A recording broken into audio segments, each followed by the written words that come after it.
I ain't never doing business with a black person. So there's a mistrust within ourselves. And we know this and we talk about it. When you mess me up, I don't do business with no other black person, ever. I love when people have achieved something and then they go back and they lend a hand because when I was growing up, when people figured things out, they was just shutting their doors. I figured something out, I'm not letting anybody know. We get upset and we're so mad and we're just boiling over because a white man gave us freedom and they gave us a boat to freedom that had a hole in it. And we're so upset that our boat has a hole in it that we're so focused on the outside saying, no, they gotta fix it. Meanwhile, we ignore the fact that all the resources to fix that hole is inside the boat. And we never look on the inside. What would you say Cedric Nash is living proof of? Yeah, I'm living proof that anyone, regardless of race, regardless of age, regardless of education, can build wealth starting from the bottom. If they're willing to put forth the effort, make the necessary sacrifice, live below their means, and begin investing from day one consistently over time, they will get there too. Hey, y'all, what's going on? Listen, welcome to another episode of the Living Proof Podcast. Well, listen, we got somebody big. We got somebody with them big M's, you know what I mean? The millionaire mentor himself, y'all. Today is a treat because we get to learn, we get to go in his backstory, we get that education, and the biggest thing that we get to take from is the transformation, right? So today I want to welcome my guy, Mr. Cedric Nash, to the floor. How you feeling? Hey, feeling good, man. Thanks for having me. What's going on, man? How you feeling? You know what I mean? You looking good, looking fit. You got the t-shirt on, it's tight with the muscles. What's going on? Yo, man, just taking it one day at a time. One day at a time, man. 1 through 10 in this season, man. Life, a journey of life be lifing, man. But how you feeling today? How you feeling right now? I feel good, man. You know, I say every day is a holiday and every meal is a banquet. You follow me? So that's how you know somebody got some money when he say every meal is cool, man. Let's take it back, Cedric, man. So where you from originally, man? I'm originally from a little town called Seaside, California. So it's California. just, south of San Jose, south of San Francisco on the coast. Okay. Little black town of retired military types. Okay. Butted up against a little town called Carmel, Pebble Beach. I was born in Carmel. And Carmel and Pebble Beach is where the rich folks are. These are like the super rich folks from San Francisco. They have vacation homes down in Pebble Beach Golf Course and that region. So Seaside is a mostly retired military town. A lot of people from all over the country settled there at a military base, and then they loved the little city there like my dad, and we ended up settling there. Got you. So you said Pebble Beach? Yeah, Pebble Beach is like incredible. It's high end. That's high end. Super high end. Like, you know, Charles Schwab has a house on like hole number 4 of Pebble Beach. Clint Eastwood was the mayor of Carmel. So it's really, really kind of a high end kind of a spot. Yeah, man, the Bechtel family, the $1 billion Bechtel family has vacation homes there. Okay. Yeah. It's always those little pockets, man, where people get to come up. Like, what was your childhood like, man? Those little pockets, I feel like y'all just get to lock in, right? Y'all really get to have a childhood. Like, growing up in a major city, you distracted by so many things. Yeah, right? You're right. It wasn't a major city. Tourism was our community. Okay. So there's Cannery Row, there's Monterey. I went to high school in Monterey High School. It's really more of a quaint town. But people were very, very successful, but very, very peaceful and easy living. In Seaside, they were either retired military folks or civil servants that settled from all over. And what was cool about Seaside was that it was a tight black community. Not huge, but it was just a tight black community. We didn't lock our doors. Everybody knew each other. Okay. And it was just kind of a pleasant environment. Everybody kind of helped each other and was kind of there for one another. Okay, so you said black community. Yeah, it was so this is a little tucked up place where we at. Exactly, where we at. Okay, yeah. Okay. So the people on that side thought this was the other side of the railroad tracks, and this was like the hood, but it wasn't necessarily hood. It was just black folks. Just black folks. Yeah, just black folks. What's going on with that? Why do people think that us as black folks, we just got to be hood or ghetto? Like, I know. I just don't get it. Is our skin that's threatening? Is it our flavor? It makes no sense. I think it makes no sense whatsoever. They kind of put us all into maybe they're just guilty. You know what I'm saying? Maybe they're just feeling guilt, right, right, for the oppression that they've placed on our community. I get that, man. So growing up, man, I heard you mention your pops. Yeah. All right, you had your moms. I had my mom, my dad. My dad was, they were very involved in the church. We come from a church family. Okay. My dad built the church, so that's where I kind of got my taste for construction and building. he built the church. He wasn't a general contractor. He just knew how to build. And my mom was very involved in the church, but my dad was also the local parole officer. So any of the knuckleheads I went to high school with or whatever that got into trouble and went to prison came back, and my dad would look after them. But he was a good parole officer. They loved him. By the time he had to send them back to jail, they were like, all right, Mr. Nash, come ahead and lock me up. Because I know, because he was just very compassionate and would give them chances time and time and time again. Right. Yeah. Right. So yeah, the success now, the M's, like you say, everything that, I see, I caught you outside, I see you pulling up in big boy whips and all that, right? But of course, when we were kids, we had big dreams and aspirations. Yes. What was that for you? Yeah, what's interesting, I had the privilege, and I always talk about this everywhere I go. If you hear me on a podcast, you will hear me talk about my 4 original millionaire mentors, right? So, Al Glover, Gus Martin, Mr. Gilbert Bruce, and Robert Taylor. 2 of them were in the community that I grew up with, and Gus would travel in and out. So these guys shaped my mind. They own businesses. Like Mr. Glover, and I'm an alpha. I pledged alpha. Mr. Glover was an alpha. Okay. And so the Alfred brothers pooled money together, built an apartment building with laundromats in there. Mr. Glover spearheaded that. He built a lot of the houses up in the hills. So the black folks who had some money lived in the hills, and he built up that whole region and sold houses to a lot of people in the community. So, Mr. Glover was the man, but he was low key, right? And he just died recently, probably about 2 or 3 months ago. He just died at 90. But, just very inspirational. He was always there, always available to answer questions too. And my dad was never intimidated by their success. My dad was relatively successful, but not as successful as these guys were. So he would allow me to be mentored from people. And for some reason, I was just really inspired by those guys because, they own businesses. They own apartment houses. They own banks. Mr. Glover started a bank. He owned his own office building. Oh, he was different. Oh, yeah. He was different. You talking about a legend right there. He was different. He was a legend. He really believed in pouring back to young people in the community. And so when I went to college, I'll never forget, I was, he had his daughter, who was my sister's best friend, said, tell Cedric to come up. I want to talk to him. So I came up to him one day, and he was watering the grass. He didn't have sprinklers at the time. He was just out there watering the grass, and he says, hey, I hear you're about to go away to college. I said, yes, sir, I'm about to. And he was a man of few words. And he'd said stuff like, well, if you need anything, we're here for you, right? I got your back. That's all he said. So he called you up just to say that? He called me up just to say that. Okay. And that was really about it. And so I went away to college, and, I got an Alpha Phi Alpha scholarship. He made sure I got a scholarship. And when I got commissioned as an officer in the military, he drove all the way down and swore me in because he was a retired lieutenant colonel. My dad was a sergeant major. Okay. Signed me up. So we just always had that kind of relationship. And I would always go visit him and check on him. And when I'd be buying too many whips, too many cars, he'd say very few words. He says, you need to stop buying all those cars and start buying more real estate. Stuff like that, right? He was that kind of a guy. But he knew that I was kind of the guy that was going to listen to him and follow up. And those are the things I did. So I was mimicking what they were doing because that's who I was exposed to. Right. Cedric, where that discipline come from, right? Because as we're young, for some reason, we think, I know for me, right, we feel like, oh, we got to figure it out. I got this. Mm-hmm. Or I don't need to, I don't know about, your generation, but for some reason, we thought that, oh, nah, we cool. I'm good. Right. I'm good. Where did that discipline come to say, let me listen to somebody who has already done it?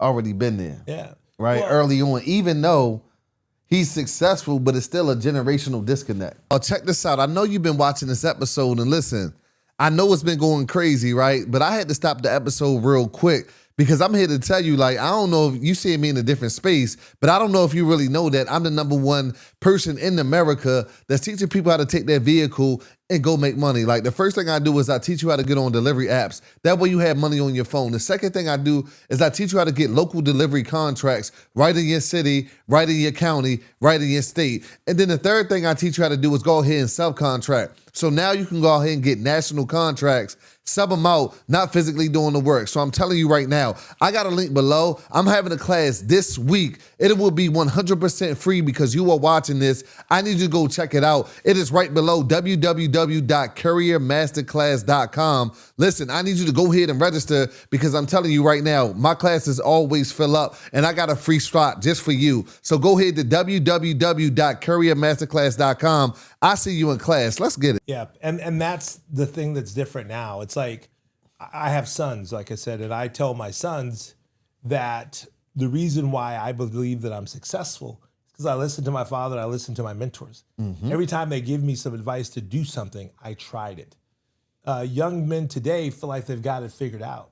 So when they connect with an OG like myself that's giving them advice that they may not like or they may not agree with, they won't even try it. And so that's the difficult thing. And in some ways, they don't even want that mentorship because they feel like, oh, you're disconnected. You don't understand how the world works today. Well, the reality is, guys, and I talked about this. I was on Jamal Bryant's podcast just 2 or 3 days ago. I'm saying wealth building in the future is going to be different than my generation. I'm on the tail end of the baby boomers. And so things were different. They were less complicated. Now with technology, things are complicated. Now it takes access to capital in a big way to do and to make big moves. It takes people coming together. I was just in the barbershop. They were talking about how the Lakers were just sold by a group for about $12 billion. Right. Right? Mike Eichner, who comes from Disney, pulled the group together to buy the Lakers. Right? It's like it's a different thing. And so we as a community, why I'm so passionate about Black wealth and about educating our community, we got to find ways to kind of work together and stop this division and this competition because we're going nowhere. You said something interesting. You said it's harder today, Oh, more complicated today, more complicated even today. with AI. You think? I feel like Ooh, today. I love that question. I feel like today we can anything that we think of, we can get it out there. We can get it to a computer, and they can kind of tell us, hey, step 1, step 2, step 3, step 4. I love this because my degree's in computer science. Okay. And so that's my background. So it's easy to write software. It's easy to find a problem and use software to create the solution. What's hard is adoption. It's hard to get people to use it, to get scale, to get growth. That's super hard. It's crazy hard. And so, yeah, while technology is a lot easier, what happens is you're finding that a lot of the big tech companies they're dominating adoption. For example, it's easy to create a platform equivalent to Meta or even another Amazon. Other people have done it. They've tried to do it to create, buy black, we buy black. They can't get adoption in wide scale. Very, very difficult. And so that's where the difficult part is. It's not in the solution, it's in the adoption. Really, really hard. Yeah, that makes a lot of sense. It's hard to get the masses to move and get them to use something different, right? Yeah, exactly. Very, very difficult. And like I said, if I was to sit down with Mark Zuckerberg and Jeff Bezos, those would be my 2 questions. It's like, how did you, create, Meta back in the dorms or Facebook at the time? And how did you know you're going to get adoption? One of the things he did what was brilliant was that he used universities, right? So at the time when Facebook first came out, he had almost access to every graduate at all these universities. So you can connect to people and start that connection going. But it's just that adoption. And then now, we're creating podcasts and doing those things, which is still a good money maker, but we're using their platforms, right? The platforms are making the money. Yeah. If you look at music, the platforms are making the money. It's the Apple's platform. It's the Tidal platform. It's all these different platforms that we're creating content on. They're the ones making the money and they're giving us a portion. The question is, how do you create a platform? Right. Difficult. Yeah, and then get people to use that platform. And then get people to use it. It's very difficult, right? Yes. As I'm building out an app right now in the courier industry, and that's one of the struggles that I have. So when you just gave me some game without giving me some game, I didn't realize the strategy, right? Because Facebook is a little bit older than me. I remember when it came out. I think it's exclusivity and the universities. Because when I was coming up, I couldn't get on Facebook because I wasn't old enough. Right? I think when it first launched, it was for college kids. Right? So now it's like, I'm thinking like, all right, well, how can I get some exclusivity? That makes people want to say, well, why can't I get in? Yeah. Right? That makes people wait at the door. and then who can I partner with that has a Exactly. massive audience? Yeah. And I think that's how you get adoption. You just hold on, you got to cut it But out. but that's really what people should be thinking. For It's sure. Like I have a friend. She's trying to create an app for landlords and for tenants. Okay. And they don't like my advice sometimes. Like I said, because I'm real tough about it. I think real deep about it. And so a lot of times we want to create things, and sometimes we haven't identified a deep enough problem. Mm-hmm. It's like, is this a problem that really needs to be solved? And it's tricky because I don't know everything, and I could be wrong. Mm-hmm. You know, it's a difficult it's a difficult question to answer. Is this a real problem? Is this a real pain point? Are people willing to put money for it? You know, and does it really solve a big enough piece of a problem? Is somebody else out there kind of doing it? Right. Is that problem being solved? For example, I can't really tell her idea because she'd be upset if she heard this, but the whole point is I've asked those tough questions, and it's related to real estate and commercial real estate. Because I'm a landlord, I'm like, I don't know if we have that problem, and that problem solved this way. And that's one thing that's kind of troubling when you mentor young people. Your mentors are not going to always be right, but the whole point is get the data. Because I'm like, I could be wrong. Prove me wrong. Go get the data. Do some research. You know, do some surveys. Identify how big this problem is for landlords. If you could do that, now you've convinced me. Mm-hmm. But if you don't do the research, you can't do it just off the top of your head, off of your gut feeling. Right. Just because you want to create something, or just because you think it's a problem. You've Right. got to validate it with data, right? And the good part is that, you know, we can do that, but sometimes you have to pay a marketing firm to do deep research. And even when they do it, there's no guarantee that it's going to be right. But you at least want to know, and at least be able to talk to your target audience with data saying, hey, this is what the data says, and it could be right or it could be wrong. right, man. Let's take it back to when Mr. Glover said, "Cedric, stop buying the cars, man." Yeah. What was you doing, man? Oh shoot, man! Hold on, I bro. bought an AMG S55 for $103,000. I talk about it in my book. Hold on, Seth. What's Back in the day. 103,000? What year was this? It was like 2002, man. And you're like, what was Bro, this? hold on, now that's a lot of money Yeah, back then. that was a lot of money back What then. was you doing, man? Well, I'm saying I just built a house from scratch. You know, built a house. I sold that house for over $2 million. But and I just furnished it. So I said, okay, I'm gonna go buy myself a nice whip. I already had a Range Rover, I had a Porsche. I love Hold on, cars. Seth. You saying a lot, but you're not breaking it down. Right. When did you build this house? How much did you build it for? So- I heard you sold it for $2 million. I'm Yeah. trying to get the profit. So now. let me just explain. I'm trying to see what's going on. When I was 32, right? When I started my business about 32. At that time, I bought a piece of land up in Oakland Hills, and I built a house because I was gonna buy a house. I was gonna move from Southern Cal to Northern Cal. I already had a house, and I was married with my sons at the time. All right, cool. We're going to stop right there. So 32, got you. Yeah. What was going on out of college? Because you met Mr. Glover. You went through college. I went through college, met Mr. Glover. Yep. And then I was working for Deloitte and Ernst & Young doing IT work. Okay, IT. Yeah. And When then you graduated. When I graduated. How much money was that back in the day? Oh, my first job, $36,400 a year. 36,000 for. And then I got my MBA from Pepperdine. Okay. Then I went to go work for Deloitte. They paid me $65,000 a year. Okay, Which kinda- back then, 65 was the $100,000 mark. Like if you're making 60, you're like you're good. Yeah. Back in that day, right? Yeah. That was the 100,000 mark. Right? Yep, That yep. was the six-figure mark. Yep. So then I went from 60 at Deloitte, and then I got a job at Ernst doing the same thing. They promoted me. I was up at 80,000. Okay. You know, plus bonus, probably maybe 90. Okay. And at the age, I'm like about 30, 31. I meet these German cats on a project. They know the system that we're specializing in, which is SAP. They know it cold, right? I knew it pretty well through training, but these dudes knew the back end like you wouldn't believe. So they were trying to create a company, or they started a company, and I wrote a business plan for them and joined them. And when I joined them, I was working with them as a partner before I started my business. While with them, yeah, at the time, I think my first year I made 300 grand with them. The second year I was on track to 600 grand. Hold on, sir. And that's Hold on. my- How did you that's- join? Nah. How did you join? So yeah, we meeting each other. You Right. wrote the plan. They came to you and said, "Well, we need you on the team." Well, what happened? No, this is what happened. And I wrote about this in my book because I have a chapter titled "How I Became a Millionaire by Age 32." Yeah, And what happened was- everybody need this book because Right, you right. got some things in there that. So what happened was I met these guys on a project, and they were killing it. Right, I was the manager, and we had to hire these outside consultants because they were experts in the system.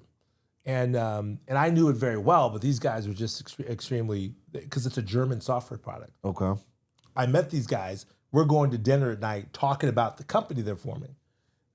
Me coming out of business school, I wrote a business plan for how they could take the business to another level. I flew to Germany on a weekend. I flew on a Wednesday night, called in sick, took a red eye, went to Wiesloch, Germany, and presented to the other partners, the other 6 partners. 3 were in California, 6 were in Germany. They loved my business plan, my vision. So I took the red eye, presented in the morning, went to dinner that night, and the next night I was on a plane back to California. Okay. From Germany, right? Presented it, they accepted me as a partner.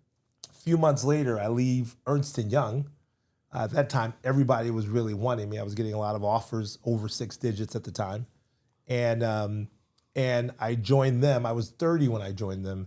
And we grew the business from like, they had 1 contract, and I was in there just writing proposals because I knew how to, working in consulting, I knew how to basically grow their business.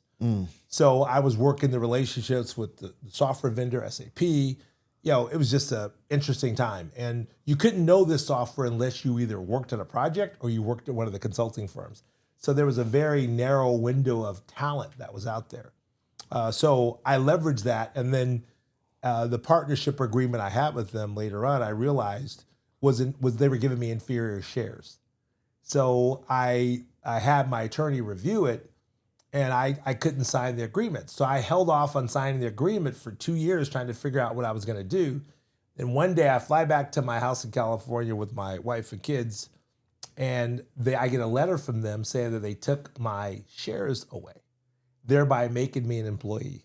And I was pissed. I was like, wait a minute, I built you guys up. Right. I'm the one who put this together. It was me and another partner, Wolfgang, who had the juice to make this business go. So I said I couldn't do that. And that's when I launched my own business. So at that time, it was July 2000, or July 1997. I left them with $90,000 in startup cash. I was building a house at the time. At that time, I'd probably made $300,000 in the first year. I was on track to make $600,000 that year. And I started completely all over, just me out of my buddy's apartment while I was building a house up in Oakland Hills. Gotcha. So that's the story. Sorry to be so long-winded, but that's but that's how it happened. But it was really the house plus starting my own business, connecting with one of my homies who got me on a project in New Jersey, and getting my own resources going under my own company that really catapulted the business. Got you, man. Yeah. And 30 years later, I'm still doing it. Yeah. But it's a lot of gold in that, right? Yeah. Taking a chance. Oh yeah. Right? A lot of people, the excuse is, oh yeah, they may come to you, Cedric. They might want to learn real estate, right? What's the excuse? Well, I got a job. I can't show up. Exactly. Well, you got to call out. Yep. You got to catch the red eye. Yep. You got to sacrifice the sleep. Yep. You got to do these things in order to be great, because guess what? Your mentor that's teaching you that has done it. Yeah. But the other part is you got to be confident enough to step out there. Now imagine I'm stepping out there. I got twin boys. My wife is pregnant with my 3rd son. I'm building a house. I'm starting a business. I mean, this is the most riskiest time, and God knows I was scared to death. And here I am traveling East Coast, West Coast, 3 days a week, coming back on the West Coast doing consulting, not knowing that any moment that they could pull the contract. And I'm like, and my wife stopped working at the time. Right. So it's a very risky thing. And I just think that, it was scary. And the reality is when you do entrepreneurship, it is scary. But the reality is when you work for a company, it's scary. And the way I look at it is that the difference is that when you work for a company, the fear is in the background. And it only comes to the foreground when they start talking about layoffs and cuts and pink slips. Or you look at that bank account and you don't have that money in there that they promise you every 2 weeks. Well, they're talking about cutting. Now all of a sudden you're afraid. Other than that, you're comfortable. Right. When you're an entrepreneur, you know where the edge of that cliff is. So you're working your butt off to not get to close. So you're operating in fear every single day. I can't get to the edge of that cliff. So it's in the foreground, not the background. And that's really, really the difference. And you have to be comfortable with that. Some people can't get themselves to be comfortable with that. And it's not a comfortable feeling. And it took me a long time to get to the point where you're at peace, right, with it. But it works. And it's the process that everybody goes through. And I say, whether you're black or white, entrepreneurship is hard for both. It's just harder for us, much harder for us. But it's still hard for everyone. For sure, man. Yeah. I think so many people, they think about it, right? They like as we're sleeping, we have these aspirations. As we're laying in our bed, we got these goals. We about to go clock in for somebody else's dream because in the reality of it, that's what it is. That's what it is. When you're working a job, you're working for somebody else's goals and dreams. They started that company and you walk to that cliff, but the only way to be great is if you jump over. Oh, yeah. Yeah. Right? Like you have to jump and you got to take your bumps, your bruises, your lumps to figure out and mold you to become the person to now wake up every day and say, I'm just not giving up. This is the way I look at it. It's like, it's like when the moment you decide that you want to do something, the first thing that enters into your mind is doubt. Absolutely. Right? And then doubt invites fear to the party. Mm-hmm. And I tell people that your courage has to be greater than the sum of your doubt and your fears, or else you'll never jump. Mm-hmm. And so that most people just don't have enough courage to get past that doubt and that fear. And so the best way to get past that and to build it is through research, is to it's almost like you're standing over the cliff saying, okay, I got to get to this level of speed. Okay, I'm going to drop X number of feet before I open my wings and start flying. Right. You get what I mean? You have to kind of assess the situation and have a game plan for how you're going to deal with the challenges or the uncertainties of that thing that you're trying to do. But invariably, you have to jump and you have to be bold enough and confident enough to believe that you're going to figure it out. And so that's really, really what it is. Because I say this all the time, you could never know if a business idea is going to work or not. You could never know. All you got to do is believe in your ability to do something and get out there and be willing to pivot and to make adjustments until you win. Absolutely. That's the key.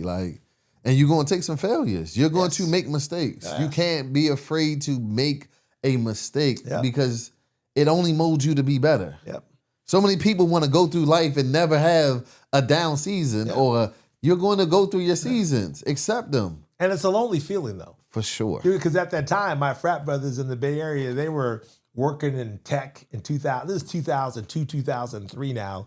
They're working in tech. They're getting all these stock options. They're like overnight millionaires. And here you are working on this little small business, right? And so you're the only one, and no one understands. And at the time, there weren't a lot of entrepreneurs doing what I was doing at the time. Most of them were working at tech companies and playing golf and having a great time and smoking cigars. And I'm trying to basically get this little business up. Right. But if you look at it today, I'm sitting back playing golf, smoking cigars, and I'm pretty much out the game. And some of them are having to reinvent their careers later on in life.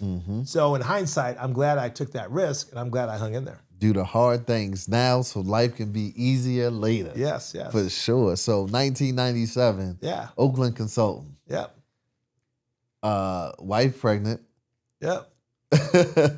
You listen, that just happened. They took your stock options, so it forced you to start a company. Yep. Right? You got to realize it ain't happened to you, it happened for you. Yep. Because if it didn't, you might have still been under that. Oh, now that had I taken that agreement, I would have signed a non-compete. And these guys were willing to sign because we had an agreement on me departing. And they were paying me $20,000 a month for all my deals, in perpetuity. But they stopped that shortly after. But by the time they stopped that, I didn't need it. My company was already up and running. Right. So they would have sued me for starting a business. There was no doubt in my mind that they would have sued me. We would have had to fight a non-compete, and it would have derailed me. But because I had no non-compete, they couldn't do anything. Right. Yeah. So what was this first project? What was out the gate? My first project, my first consultant actually was this guy, David Ducray from South Africa. So I had a tip on a deal through IBM with a company called Lucent, where they needed a specialized consultant. And I happened to have this guy. And by that time, IBM says they wanted the guy. But then IBM decided not to do the deal with Lucent, and the deal was done. And so I called IBM and I said, hey, can you give me that Lucent contact who needed this person? And they were kind enough to give me the contact. And I was able to get Dave Ducray to work for Lucent Technologies. He worked for them for 4 or 5 years. I never met the guy until like 5 or 6 years later. So that was my first deal that I got. And it kind of made me feel like, okay, I can do this thing. But my bigger deal was through my boy John Short, who was a manager at IBM, who would bring me into IBM projects because they didn't have the resources. I would help manage those projects and be able to bring my resources in on those projects at Panasonic. And then from John, I met my big sister Sheila, who was a manager at Panasonic. And then she went to Nabisco. She went to Becton Dickinson. Everywhere she went, I was there getting consultants on assignment. So that's where it kind of like all kind of started. God, crazy, man. So, and we gotta go back to this. The house that you sold for $2 million. Yeah. Break it down. I need to hear the numbers. So man. I bought the land for $242,500. Okay. I bought the land for that, right? How'd we buy this? I put $90,000 down. Okay, $90,000 down, and finance the rest of it. Okay, cool. And then it was interesting because I've always been a saver. So whenever I made good money, I always made sure I saved it. And I built the house because the houses that were for sale were like $700,000-800,000. I told my dad, I was like, man, these houses are expensive, but there's not much quality in them, nothing special about them. Right. And so he says, why don't you build it? Because he built the houses I was raised in. But the houses we were raised in, my dad may build them for a couple $100,000. They weren't like $7 or whatever, so $700,000 or $800,000. So I bought the land from this guy, and I went to go. I saw a house I liked, re-engineered the design. He helped me find a builder. The builder says, all right, take $1 million out. We'll build this house. I was like, $1 million? I'm 32 years old. Right. Like $1 million. Like, oh no. So I told my dad that, who built our church, who's got experience building. And my dad said, let me call George, which was one of his parolees, who was a master builder, carpenter. Okay. He called George, and George was living in Salinas, and his son was in Oregon. And I was going through the plans with George, and I was telling George what the builder said. George was like, oh, no, that's crazy. Oh, no, you can't do that. So George said, this is what I'll do. He says, buy me a camper, put it up on the property, and me and my worker, I had a Hispanic worker, and my son and my grandson are going to come, and we're going to live in this little camper. We're going to build the house right on site. So we built this 4,800 square feet house with a 3-car garage in the hills with the view of all San Francisco. They built this house I took out a loan for $622,000 and built the entire house. $622 plus $242. I built that house. Sold it for $2,050,000 cash. The guy paid me cash. Dang. Now that house is worth about $3.8 million. Hold on. What my producer? I need you. What's the math on that, man? This was what year? This is I finished it in 1998, and I sold it in 2004. So, right? And it's funny part is my boy was like, you cleared over $1 million. Oh yeah, for sure. Cash. Wired over money. $1.3 million. Yeah. Sheesh. But it's funny is one of my boys. First deal? Huh? First house? No, that was my second house I did. I bought my first condo right out of college, saving money as a consultant. I went right into a condo. But this is like the first big project. First big project. I went from there to like a house I paid $285 for, sold that house for $310, and then I bought the land, and my ex-wife was still in the house down in Pasadena. Should have kept that house. That house is worth about $2 million, a little 1,500 square foot house. Beautiful neighborhood. Oh, yeah. It's worth $2 million. Incredible. 8,000 square foot land, had a pool, 1,500 or 1,700 square foot house. Detached garage it's worth $2 million. Should have kept that one and rented it, right? Because I didn't need the money into the new house. I was just a little nervous, and I sold it. Right. But the point is that the new house, beautiful house. I mean, it's like they kept every design that I put into that house, and my boy was. I remember we were having a dinner party with some friends, and my boy Lloyd Face was like, Cedric, man, I can't believe you're gonna sell this house. He says, man, you'll never be able to move in this house. He said, I can't believe you sold this house. I said, well, Lord, I'm going on to bigger and better things. That was when I was about to move here to Maryland to do government contracting. And so I laugh at it today because I can go write a check for that house right now if I wanted it.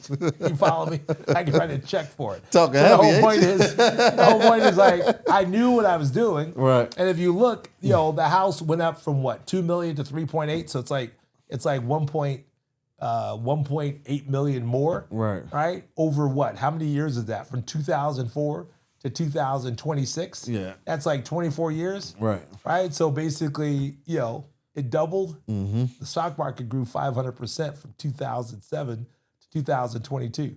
Right. So the whole point is that I could have made that return over and over again, right? Good God Almighty, man. Cleared over $1 million on a real estate deal. You got me wanting to do real estate, man. Right. You got me. We need to figure this out. I need to throw my coins in. We real got to estate figure, and stock. Real we estate got to and figure stock. this out, man. So now you went from doing deal after deal. What made you say, hey, listen, I want to open up and start teaching our community this? Like I said, one of my mentors, Gilbert Bruce, inspired me to read. Okay. And so he did so not by saying you need to read more. He did so because my last year in college, I decided to live in his basement. Okay. He'd sold his old motel that he owned, and he bought a 13-unit apartment building, and he bought a house in a nice little white neighborhood. And him and Mrs. Bruce had a little apartment downstairs. So I got turned on to him. I was like, I want to learn from this man, right? This guy's interesting, right? I want to learn from him. I decided, my frat brother wanted to move in with me when my roommate left. I said, if Paul moves in with me, we ain't gonna never graduate. We party too much, right? So I said, I'm gonna go live with Mr. Bruce. Decision I made. So when I live with Mr. Bruce, I say a day in the life with Mr. Bruce is you wake up before I go to school and say goodbye to Mrs. Bruce and him. He'd be in the bed smoking a cigarette in one hand. He'd have the Wall Street Journal in this hand. He'd have CNBC on TV, right, talking about stocks and what's going on. And he'd have Money Talk Radio going on. All this going on while smoking a cigarette, just laying in the bed when I go say goodbye to him. And you go to his kitchen table and you see stacks and stacks of stock certificates. Because back in the day when you bought stocks, they would actually give you a piece of paper when you bought it because it wasn't as technological as it is today. So that's what he was. And so he'd have Fortune magazine there. So I just started reading books, man. The first book I read was How to Be Your Own Stockbroker by Charles Schwab. Read another book titled The Magic of Thinking Big. And I just started reading these books in my last 2 years of college. And I saw a gap between what those books were teaching, which they taught a lot, and how do you start from the bottom? How do you start, with just a paycheck? And so I knew back then that one day I was going to write that book because in my mind, I figured it out. I created a roadmap of basically how do you go from a paycheck to get to millions, basically. And really, that's what my book is. And that's why, the book title, Why Should White Guys Have All the Wealth? How You Can Become a Millionaire Starting from the Bottom. It comes from that reading and thinking about it. And even Rich Dad, Poor Dad, great conceptual book. But, you don't just come out and start buying multifamilies. Right. You got to start, how do you build up that initial capital? And I didn't get outside capital from a family or anybody. I built it up from deal after deal, from saving, and just want to inspire my community to do the same thing. Absolutely. So if I'm in the community, I'm looking at it and I'm like, listen, Said, I'm trying to live your life. You just told me that if I wanted to, I could write a check to buy this house. Yeah. You know what I mean? I'm trying to live like Said. I'm trying to be like Said. Where am I? Where's my starting point? Where am I starting? Right. Well, I think that, entrepreneurship has been key because creating a business that generates profit and then doing something responsible with that profit. I've always continued to invest in real estate because of my mentors or because I thought it was a great place to put money away. Right. Let me ask you this. Do you think we got to get in the weeds as a person? Maybe somebody like, hey, listen, I'm working and I got this extra money. Do I got to get in the weeds? Do I got to learn the skill set? Or can I dump somewhere? Like, where can I start? Well, there's different ways. I mean, like, in my book, I have this investment ladder of if you're starting from nothing, and it kind of says as your income capital builds up, where you can invest in. So one of the mistakes I think I made, which I wish I would have done sooner, is I should have invested in the market. I wish I would have dug in and read more about investing in the market. Because by the time I read and learned more about it, I always dibbled and dabbled. I wasn't in it as big as I should have. I should have been doing it coming right out of college. And we all should be doing that. Right. A lot of people say, well, I don't know enough. Well, one of the problems is we don't read enough, right? I was reading, good. dude. You don't hear me. We don't read. We want to listen to a podcast, and the podcasts are great and inspirational, and they'll drop a few tidbits, but you got to get into the details. And I don't do audiobooks. I read because there's stuff that I read years ago that's still inside my mind. It's still inside my head. Because when you read it, you imagine it. It creates pictures in your head, and it creates relationships with things that make sense to you. And so that's how you retain it. So I just think that we've got to go back to, reading and, even though I know people don't like to read, I'm still writing books for people who really, really want to read and put action to, put ideas to action. But the whole point is that, yeah, you could start, putting money I invest in a syndication. I'm part of a syndication. We have 14,000 apartments, right? I'm in 8 deals. I don't manage those deals. I get a 7% preferred return on the front end. So annualized 7%. And then on the back end, I'm supposed to get another 7% annualized. So by the time I'm done, I should average about 15% on average. But every deal doesn't work out that way. Right. That's why you're in multiple deals. So the whole point is I don't have to deal with management or deal with the issues of the property, refinance, making payments. I do nothing. I just give up my cash to the syndicate, and then I get my reports on a regular basis. So there's that way. You can invest in REITs, real estate investment trusts, that does kind of similar things. There's so many different ways of doing it, and I just think that we've got to get busy doing it. I own my own properties, and I'm invested in properties with other investors. And I like getting my hands dirty and actually managing the properties. I have my own management team, and we manage all of my properties. Man. Yeah. Why should white guys have all the wealth? And when we got this black brother breaking it down and made a book for us to really understand. Yeah. Wow, man. So you telling me in that book, you telling me as my income, where I'm at, you're giving me things to invest in, Exactly. things to do. Oh, yeah. No, absolutely. I mean, absolutely. I think that, stock market's amazing. A lot of times we get excited about stuff after it's gone up really high. And then we think like, oh, it's too late. Well, if you look at the stock market for the past 150 years, it's grown about 9.38%. If you look at that chart from like the 50s all the way to today, you're going to find a few dips, but what you'll see is a steady climb. Mm-hmm. And you'll see the big dip of the 1930s of the Great Depression, which probably lasts like maybe 2 to 3 years. Right. But people think like, oh my God, it was horrible. People lost everything. But look how well it's returned. Then you'll see the Great Recession in 2007, where it dropped. That lasts about 15 to 18 months. But it felt like it was the end of the world. Right. And a lot of people basically run from these things. So I just think that you have to we overcomplicate investing. And there's a lot of resources that are available to us. We don't have to, pay people to teach us to trade. We don't have to do that. Traders lose. If you look at the statistics, long-term investors outperform traders all day. But meanwhile, because we're in a state of desperation and we want to do it quickly, we sign up in somebody's program that's going to teach us to trade. And the reality is traders lose because there's a lot of emotional challenges in their decision on, do I buy now? Do I sell? Do I buy? Do I sell? And then even after you sell, if you made a grip, you got to pay capital gains tax because it's short-term capital gains tax, which is equal to income taxes. So over time, traders just don't work, right? If you don't believe me, just listen to Buffer. He's not a trader. He's a long-term investor and one of the most successful out there. So we just have to take our time, relax, and build wealth over time and not get overly hyped about the fact that we're starting from behind, right? And just believe that in the future we'll get there. Black Wealth Summit, man. Where did this come about, man? Yeah, I mean, you had a couple M's in the bank before you started that, huh? Well, it was really about. You ain't gonna answer that. Huh?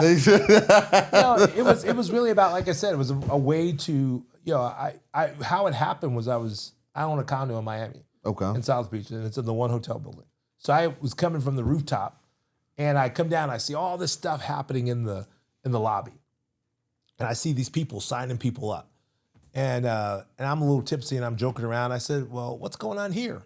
And the lady says, "Oh, we're having a little wealth summit here." I said, "So why wasn't I invited? I got a little coins, Right. I was just joking around with her. And she says, "Well, that's for some of our specialized customers and stuff like that." I was like, "Oh, wow, that's interesting." So I started walking down towards my condo and I started Googling this wealth summit. Realized that Prince Andrew and his wife was paid, or not Prince, Prince Andrew and his wife was paid, Prince Harry and his wife was paid $250,000 to speak. You keep looking, you say, "Oh, wow, Magic's coming to speak."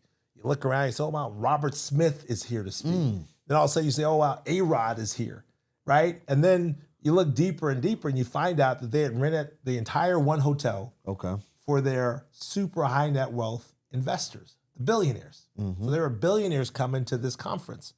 And so I was sitting there thinking, wow, this is amazing that they're going to get the super wealthy people in the country and they're going to bring them into the room and put them onto game about investment opportunities and where they should be. I said, well, how come there's nothing out there for us like this? Right. And so that's why I came up with the idea of creating a Black Wealth Summit and wanting to kind of like educate our own people and try to get us moving in the right direction. Man, that's super dope. Wow. Yeah. Just by So seeing you got to it. come and be a part of it this year, man. Yeah, I'm here, man. Yeah, I'm yeah, right there. yeah. Let me know. My Or phone next is year, always 27. my phone is always open. I'm ready when you call. Yeah, yeah. I'm ready when you call, man. So super dope, And bring man. your And community out because we've got to learn together. yeah, I mean that's one thing I do. I realized as I got older, I'm 35 now. Like we need yeah, a you young. community. Yes. We need each other. Not only just to learn the ticks, the tips and the tricks, but hey, listen, maybe today I might not be feeling good. Yeah. Maybe business might not be good. Maybe I'm missing a piece in community. Somebody can connect me with somebody. Yes. Somebody can add their expertise to what I got going on and take it to the next level. Exactly. So many people want to own 100% of a grape, Right. but 10% of a watermelon is a lot bigger. Especially if you can own 10% of 100 watermelons. You know what I'm saying?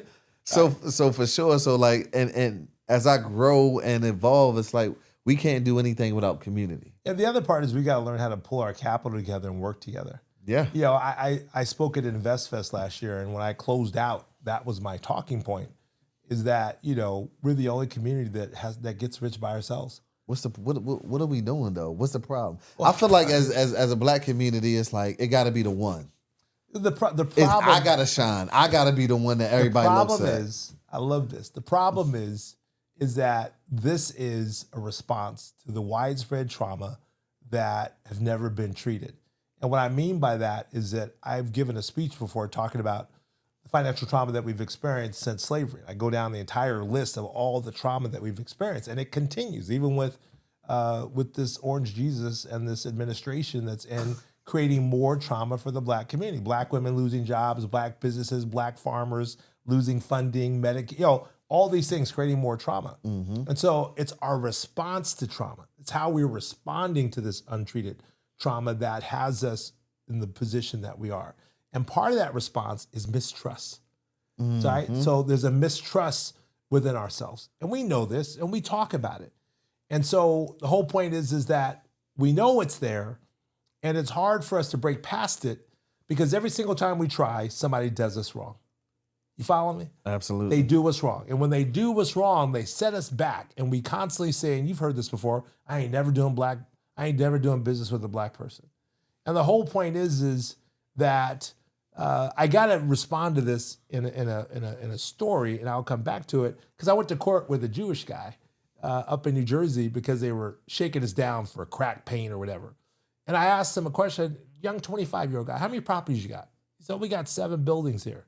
I said, wow, where do you get your capital from? He said, I get it from the synagogue. You know, there are various people that have deals and they present it to members of the synagogue and they put money into these deals and they create these syndications. Got you. And I said, well, have ever anybody done anyone wrong in these deals? He says, yes. I said, how do you guys respond?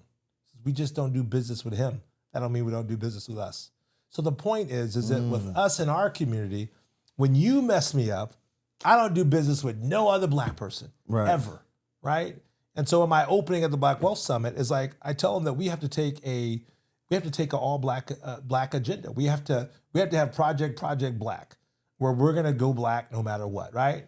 And I say we're gonna go black first, even if it hurts. Black first until it works. The whole point is we have to keep trying and trying again. This whole partnership among each other is a new thing for us, right? And so we can't just quit because the reality is we're all we got.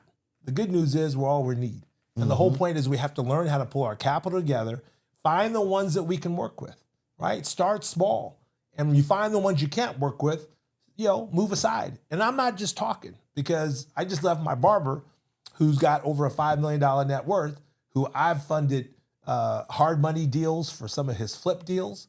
And he's paid me every single time. He's always done what he was supposed to do. There's been never any BS. He started a salon studio, got in, probably more capital than he thought he needed. So I decided to partner in with him, 50-50 on this deal, right? So the whole point is that these are the kind of relationships and the deals we have to form. And I trust him because he has been honorable, right? Yeah, not everybody's been honorable, but that doesn't stop me from basically working with people that I believe that will be honorable, and we're making money together. That's the path. And that's the path within our community because we're not going to get capital from the majority. I mean, you know the numbers, less than 1% of black businesses get capital from venture capital. Absolutely. So the whole point is that we have to find ways to bring our financial resources together to kind of build our own community.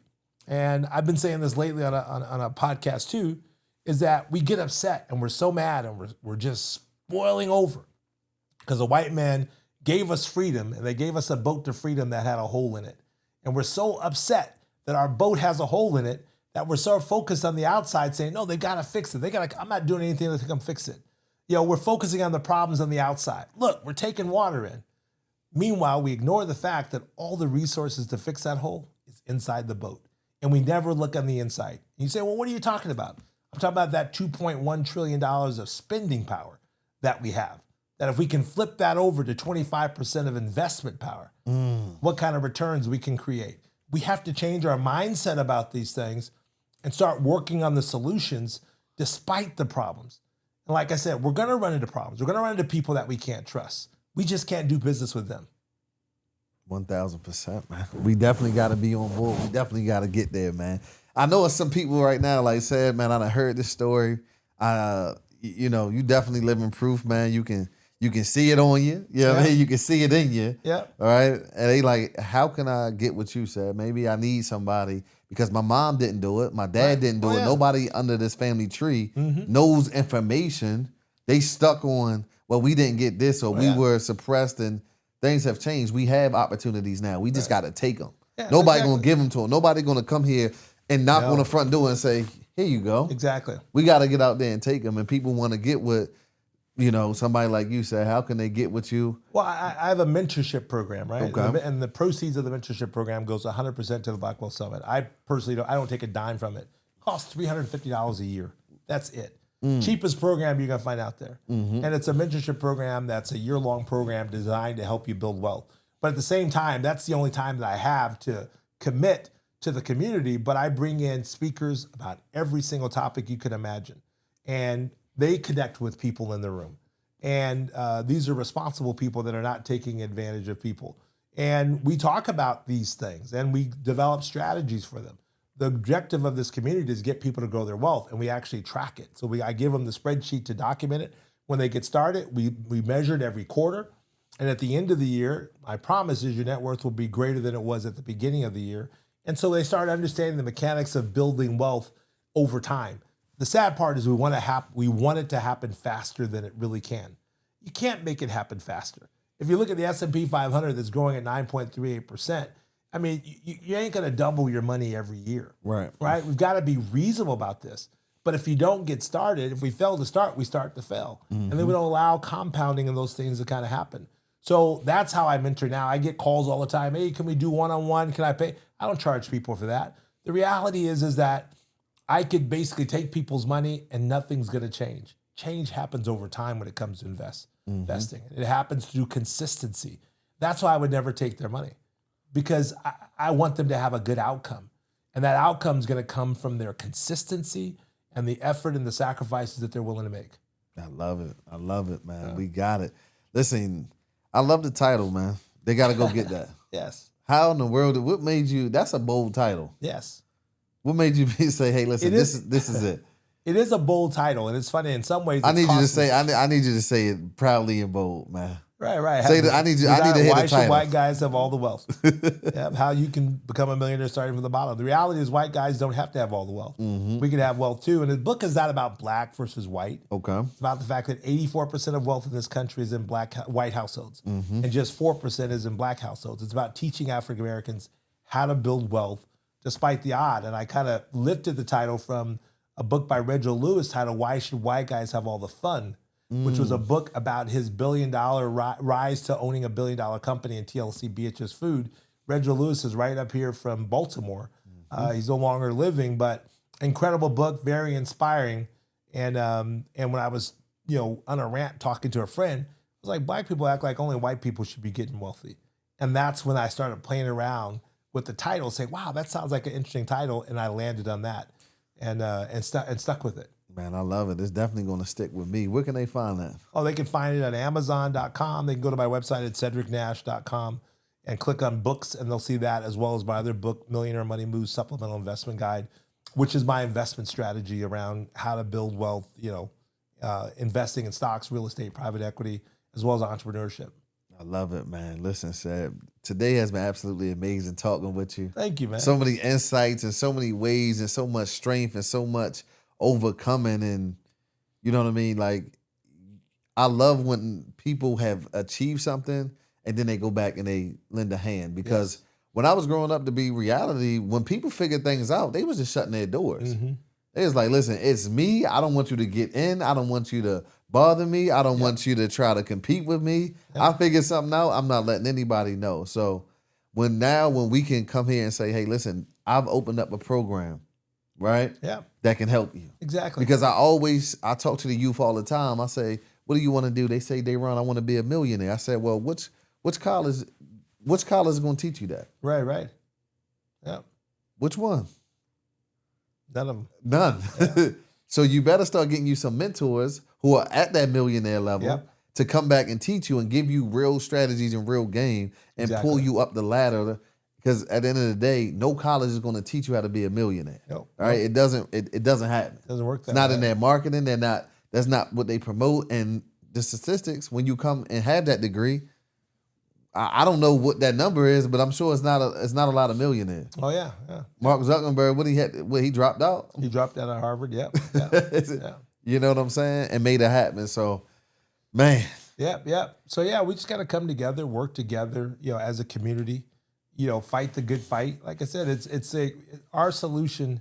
I saw this brother that said this. I could never remember his name. I love this brother. He's out of Atlanta. I heard him say this, and I love this, that black love is our revolution. And that really is true. It's like, learning how to love in our own community, learning how to respect our own community, whether or not it's through romantic relationships or through business relationships or friendships. Learning how to respect that and not compete with one another, and learning how to build together. Mm-hmm. And it's just sad because, like I said, our African brothers, we all have our issues and our challenges, but they come to the United States and they figure it out and they kind of work together and they're building stuff. For sure. We can do it too. We just got to believe it. We've just got to, like I said, work with those who we can work with. The ones we can't, they just have to be left on the side. That's just what it is, man. One last question before I get you out of here, Ced. What would you say Cedric Nash is living proof of? I'm living proof that anyone, regardless of race, regardless of age, regardless of education, can build wealth starting from the bottom. If they're willing to put forth the effort, make the necessary sacrifice, live below their means, and begin investing from day one consistently over time, they will get there too. Man, I love it, man. Where can they find you? Where can they follow you? Where can they say, hey, listen, Ced, you killed this episode, man. You dropped it. Hey, listen, maybe they tried the real estate. Maybe they tried it on their own. It's just not working out, and they just need your more expertise. But where can they find you online? They can find me at Millionaire Money Moves is my social media handle. They can find me at cedricnash.com. My mentorship group is called the Black Wealth Growth Challenge. I'm going to challenge you to grow wealth, and I will mentor you through that process. And it's a long journey. You're not going to get rich overnight. It's going to take you 7 or more years to get there. But if you're consistent, we can get you there. That's good, man. My brother, I appreciate Thank y'all. you. Listen, I need y'all to definitely tap in when we have special guests come through, people who are living proof of achieving success and wealth. Y'all definitely need to tap in, because this is how you're going to build it. When somebody can send an elevator down, I suggest you get on it and ride it to the top, y'all. I'll see y'all in the next episode. Let's go.